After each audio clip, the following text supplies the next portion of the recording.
Welcome to ImmigrationQuestion.com, your go-to resource for U.S. immigration insights. We provide clear immigration news and information. Our platform provides a network of licensed attorneys who can answer your questions and guide you through the process.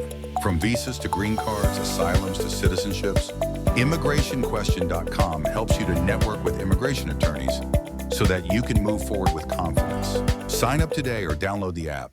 Free registration, limited time offer. Stay tuned. We go live in 30 seconds.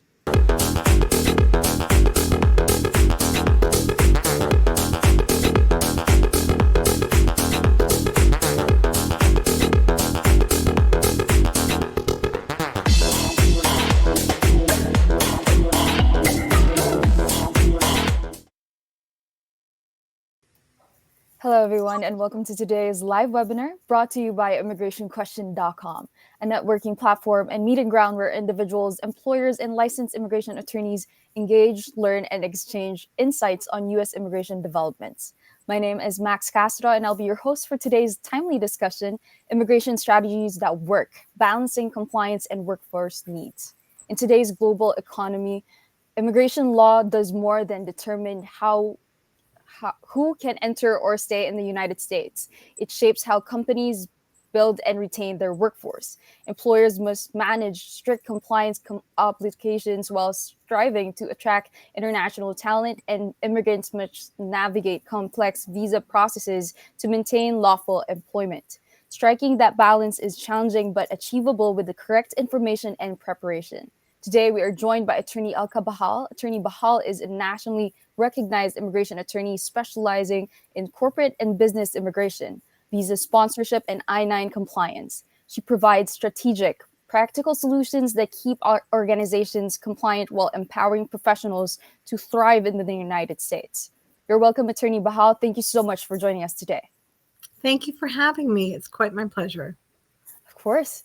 But before we begin, a quick but essential reminder, ImmigrationQuestion.com is not a law firm and does not provide legal advice, guidance, or representation. This platform serves as a public meeting ground where individuals and organizations can learn about immigration topics, ask their immigration questions for free, and engage with licensed attorneys who participate independently.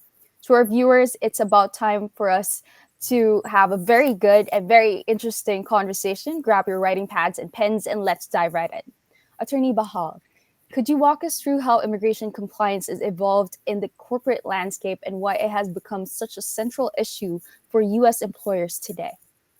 Absolutely. It'd be my pleasure. So one of the reasons immigration has become so central to workforce management and topics in the public eye these days is enforcement has increased tremendously, particularly in the last 5 years, but on a steady increase, I'd say for the last 20 years. In the 80s, if you did some basic things, you would get some visas, you could get your I-9s, it was all good. Now, almost every visa process is some sort of an uphill battle. It requires a more in-depth, preparation, planning, and strategy. And all of it is because enforcement is at an all-time high. Adjudications at the various agencies are more difficult. They're strict. They're scrutinizing things very, very carefully, but also complicated by the fact that in those agencies, a lot of individuals are not as trained as we would like. And so there can be mistakes. They can overlook essential information, which just makes the mechanics of the process that much more difficult. So immigration compliance is really at the forefront of any sort of an immigration program, whether you're talking about onboarding, I-9s, or actual visa sponsorship of foreign nationals. Thank you, Attorney. And many organizations struggle to balance business growth with regulatory obligations. What are some practical strategies companies can adopt to stay compliant while still meeting their workforce and talent acquisition needs? Well, I'd say first and foremost, the most important thing is to have a qualified and knowledgeable attorney by your side, an immigration attorney that is really well versed in not only the mechanics of how to obtain a visa, who can qualify for the visa, and the basics, but also understands the overall strategy, planning, possible pitfalls, and definitely the gains that are to be had by being able to sponsor and employ foreign nationals. I think more now than ever, strategic planning is critical for any size business organization that has foreign national employees, whether they are here as students and we are, employing them without direct sponsorship, but may want to keep them in the long run, or we have maybe a big portion of our workforce who are foreign nationals. And there are so many moving parts that now affect immigration, including political trends, enforcement priorities, as well as these adjudication trends of particular agencies, that having an immigration attorney who's really in deep with these issues and sees them on a daily basis is important to help any organization with their strategy, even if they have a decent sized program, because, we can see things from more angles. We get a lot more variety of information. And so attorneys can assist businesses in their strategic planning, which is really critical these days, not only in terms of being successful and keeping your employees or getting new employees, but also managing those costs. It's obviously, as enforcement increases and it becomes more difficult to get visas, costs increase. In addition to USCIS and many agencies raising their own fees that we're paying directly to these agencies to process our applications, as the process becomes more complicated and requires more time, more skill, and more knowledge, the cost to process it is also increasing. And so it's really important to have that correct strategy in place so that you're not spinning your wheels, you're not spending money that's not getting you somewhere. Thank you so much, Attorney Bahal. And the Form I-9 process continues to be a primary concern for HR teams and employers. What should businesses understand about preparing for potential I-9 audits or government inspections in this current enforcement climate? I think that we are certainly in an all-time high in terms of immigration enforcement. So again, any employer of any size, when you have employees, you have I-9s, you should be looking at those I-9s and your processes on how you complete those I-9s, because both of those elements will be looked at in an I-9 inspection. I think we are sort of as things have increased and ramped up dramatically in the years, I still think that there's more to go. I don't think we are at the pinnacle of enforcement. I think it's still going to continue to be ramped up. So it's more important than ever for employers to take a look at their I-9s, the actual forms, the actual process, whether you use software providers or whether you do it manually, now with qualified immigration counsel at your side, for a couple of reasons. One, if we are going to make any corrections or correct course corrections in how we're doing our I-9s, those are only going to be as good as our ability to get them done before ICE shows up. If ICE shows up to inspect our records, it's too late. They are what they are, and we're not going to have an opportunity to do better. We'll have to face potential fines, if we have serious issues, potential future, restrictions or obligations in terms of additional inspections. We'd really rather not be there. So the only way internal private audits, looking at your own records and improving them, is going to help an employer is if they can be done before immigration shows up. One of the reasons I recommend you do this with qualified immigration counsel is, again, we have this experience behind us, right? So in my experience personally, I'm not just looking at it from the perspective of helping a client look at their own I-9s, their own process and their procedure. I also have the experience of defending these clients before Immigration and Customs Enforcement. So I have this sort of live feedback on what do they want to see? Where are their current priorities? What do they see as an issue that maybe I didn't think was an issue, or the rules don't necessarily lay out as a potential issue? Immigration is a strange area of law where not everything is like dictated by regulation. We have policies, we have trends, we have all sorts of other documented issues that affect how the outcome of our processes. So, it is something that I recommend any employer, and the I-9 applies to all employers in the United States, any number of employees. And no matter how many employees you have, it is something that it merits taking some time and some effort to clean up. No matter, what that involves, hiring a lawyer and cleaning up your records is going to be less costly and less painful than doing it after ICE shows up. Thank you very much, attorney. That is very enlightening. And from a foreign professional's perspective, how can immigrants position themselves with corporate frameworks to maintain lawful status and enhance their long-term career and sponsorship opportunities? The number one thing I would say is to be communicative with your employer and your counsel. Usually the employer is the counsel for the employer and helps with the foreign nationals visa processing. To the extent you are clear and honest about where you are, what's going on, what's being done, the better off you will be. I would say, there's absolutely no reason why you shouldn't voice where you want to be, where you would like to be, what you would like to see happen. But be aware that, again, as qualified immigration attorneys and professionals, we can tell you sort of the guidelines of how we can get you from point A to point B. And at the end of the day, business immigration is generally driven by the employer. So the employer has its own set of obligations in terms of what can it advertise, what kind of requirements can it have for a position, and what is it putting forward to immigration in terms of who it is and who its employees are. And that all has to make sense in the context of all the employer's applications. So each employee's application is sort of a cog in the wheel, and we have to make sure that the whole picture makes sense. But to the extent we're able to achieve any individual's, goals or objectives, we can do that. But again, it's all about being clear and communicative. The best way any foreign national is going to make sure they are fully in compliant with their own visa processes is if they are communicating to their employer and to their lawyer where they are, what they're doing, if there have been changes. One of the biggest issues we face post-COVID is where is the employee located for employment purposes.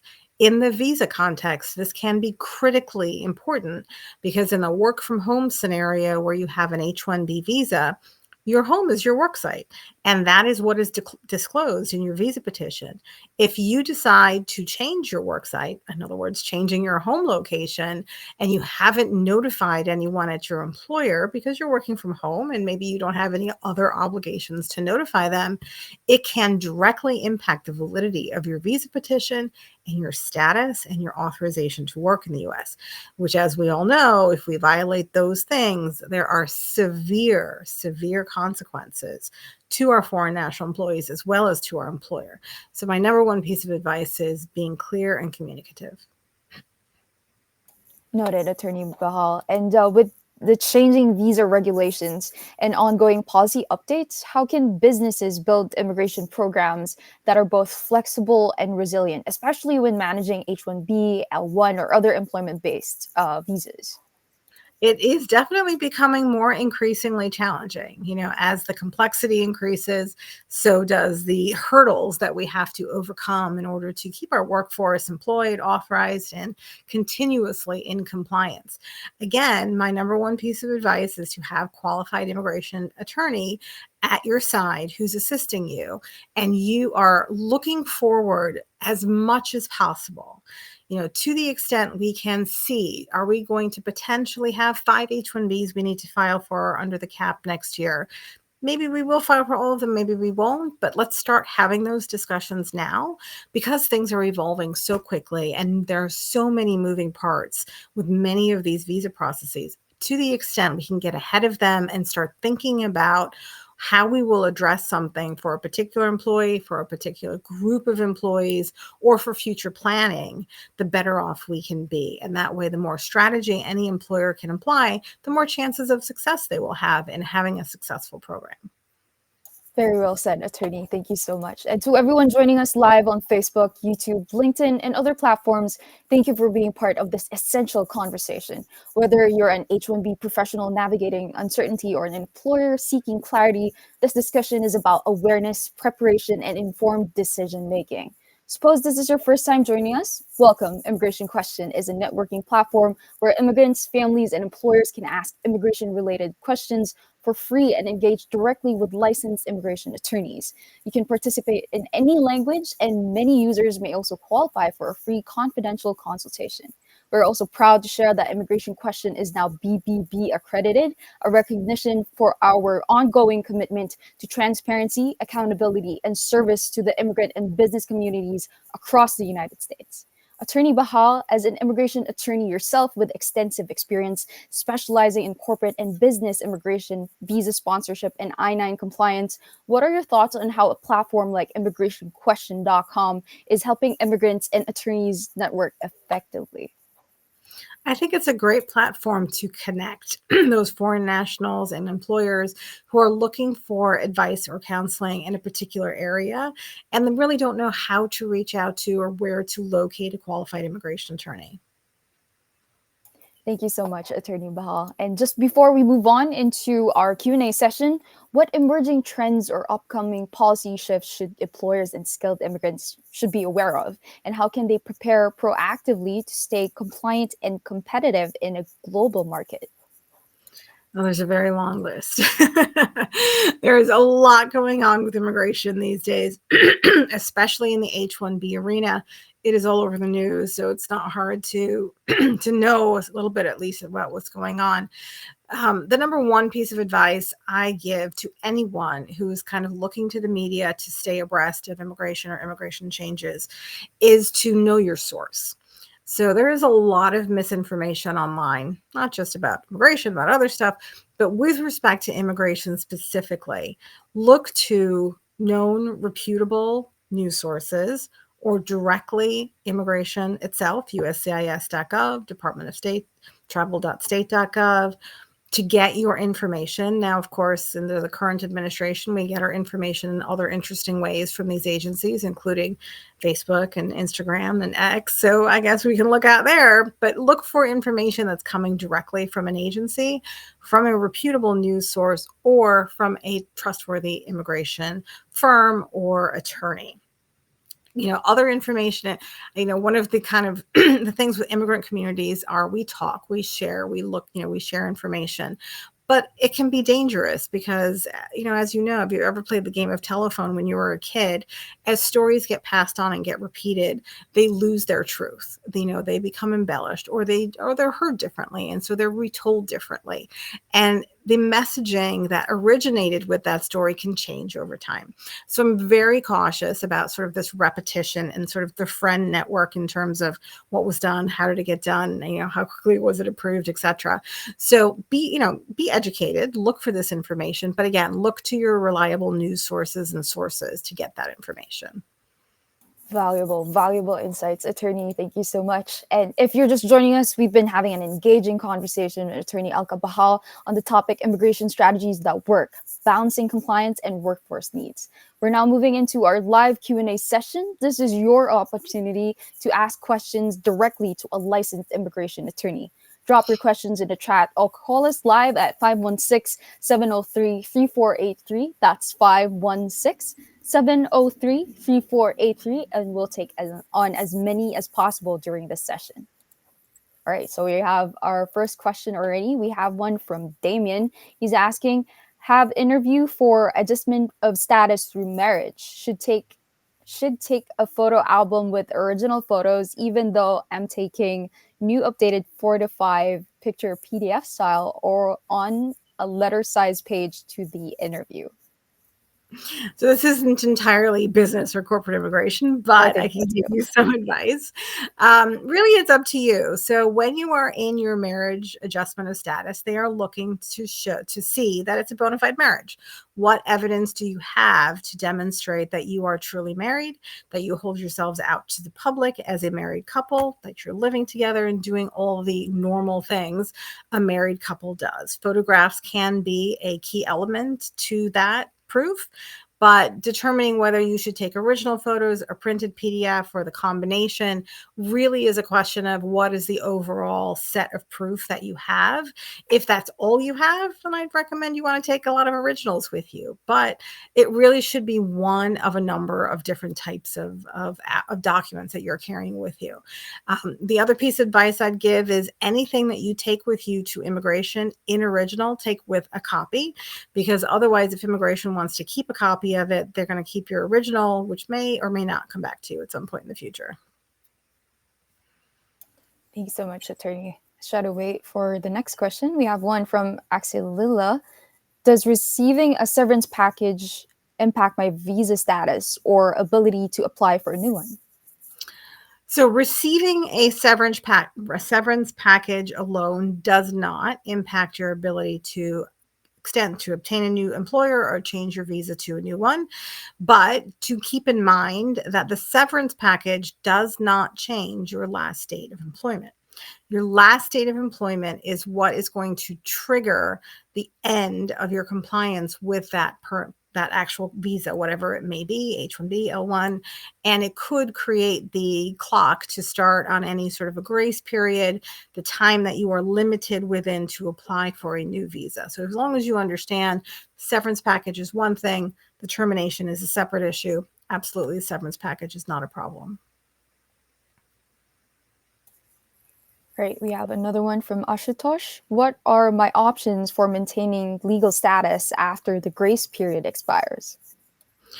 So this could be in the context of several different things. I'm looking either to an H-1B where we have perhaps left our H-1B employer. We have a 60-day grace period. Could be a student who's completed their employment authorization period, completed their course of education, has a 30-day grace period. So these are various grace periods that come in the immigration world.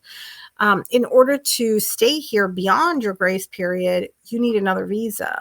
You either need to depart the United States at the time that grace period expires, or you need to have filed to change to a different status.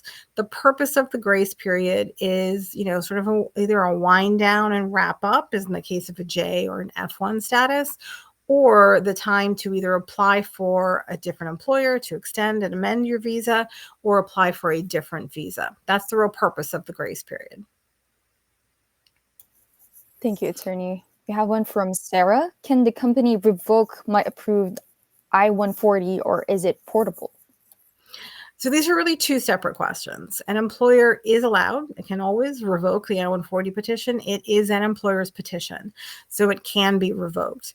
Whether the petition is portable to an individual and for what purpose that portability supports is different depending on how and why you want to port it. So if you are looking at what we would call adjustment portability, where you have an approved I-140 with employer A, you have filed for your adjustment of status, and you had that pending for at least 180 days, you left employer A, you joined employer B, and employer A decides after 200 days to revoke the I-140. Can be done, and the employer is allowed to do it, but it does not affect your ability to continue to adjust status on that I-140. It remains available to you for portability purposes. So that's a benefit.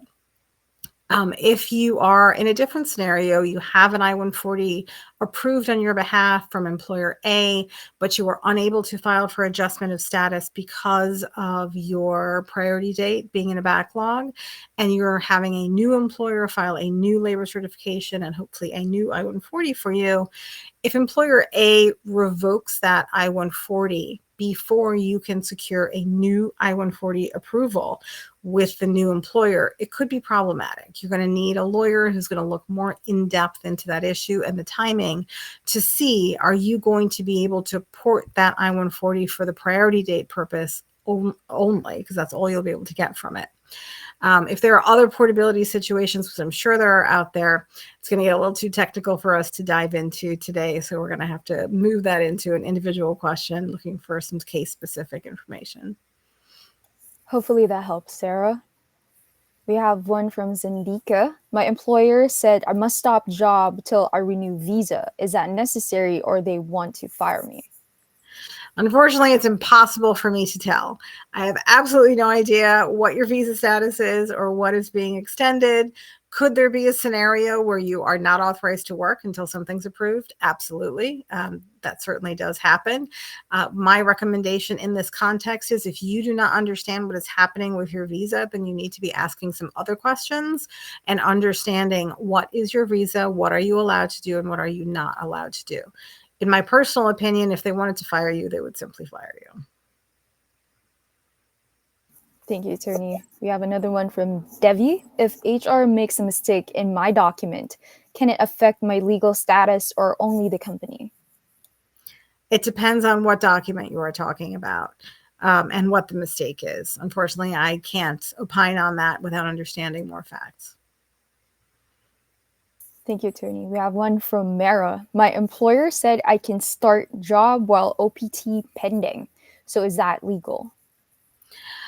Again, it depends. If we are talking about a student who has just graduated and you're applying for your first OPT, it depends. Is it designated in your Form I-20, and do you have an updated I-20 that says you are work authorized and for that employer?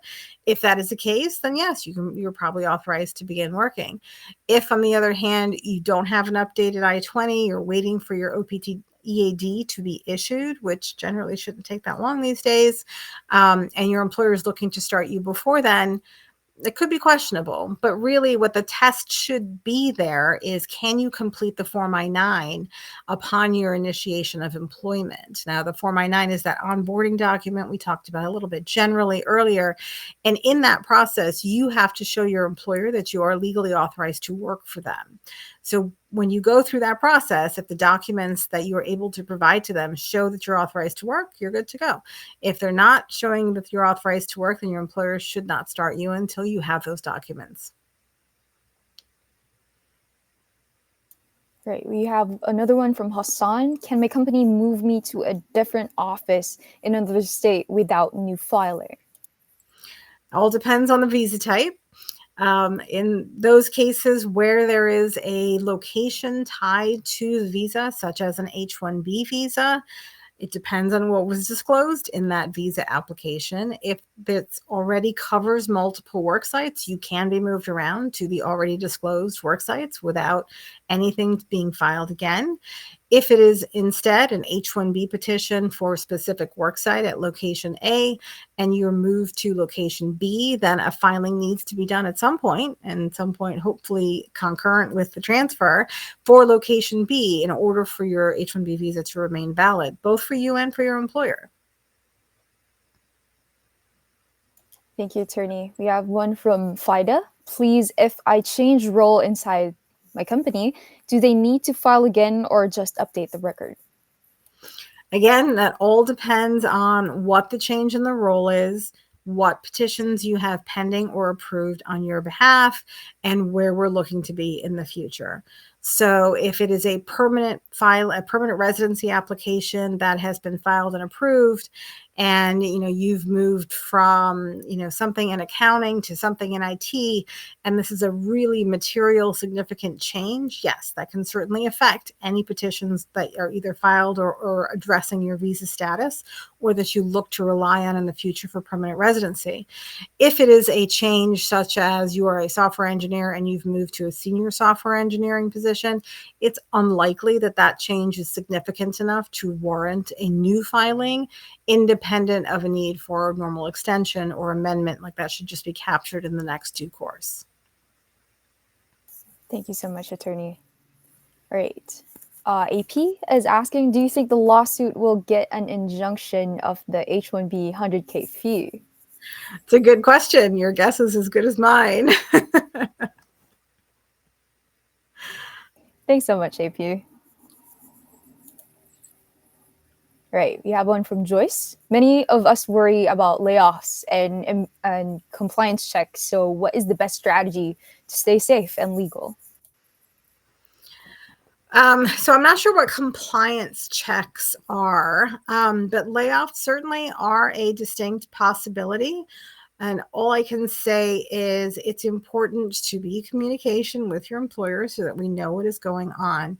And to the extent your employer can give you a heads up of anything that is approaching on the horizon, the better off you are so that you can plan accordingly. It may not be a bad idea that if you do have a distinct thought process that layoffs are going to affect your industry, to try and strategize a backup plan if you can. Like, will you move to a different visa? Do you have a spouse? Then you can move to a dependent visa, even if it's a stopgap until you can find something else. To think ahead again and strategize is really important these days. If you're not sure in your particular situation what's available to you, pay for a consultation with a qualified immigration attorney who can evaluate your whole situation and maybe help you strategize what options could be out there for you. Thank you so much, Attorney Bahal, for walking us through all of the nuances. Clearly, a lot of people, we definitely need the support of an immigration attorney like yourself. Your discussion on compliance, workforce strategy, and visa planning has offered precise, practical knowledge for both employers and professionals navigating today's immigration system.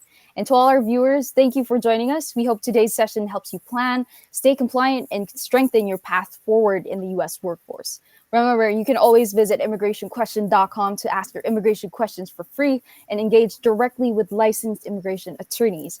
Many users may also qualify for free confidential consultation. If you'd like to revisit today's webinar or share it with your colleagues, you can do the full replay that will soon be available on Spotify. Just search Borderless Talk by immigrationquestion.com. Join us again next week for another informative discussion on immigration policy, workforce mobility, and compliance trends shaping America's future. Once again, thank you, Attorney Bahal, and thank you to everyone watching. Until next time, stay informed, stay compliant, and stay connected. Appreciate you having here, Attorney. Thank you for having me. It was my pleasure. Thank you so much. You have a lovely rest of your day. You too. Bye, everyone. Thank you.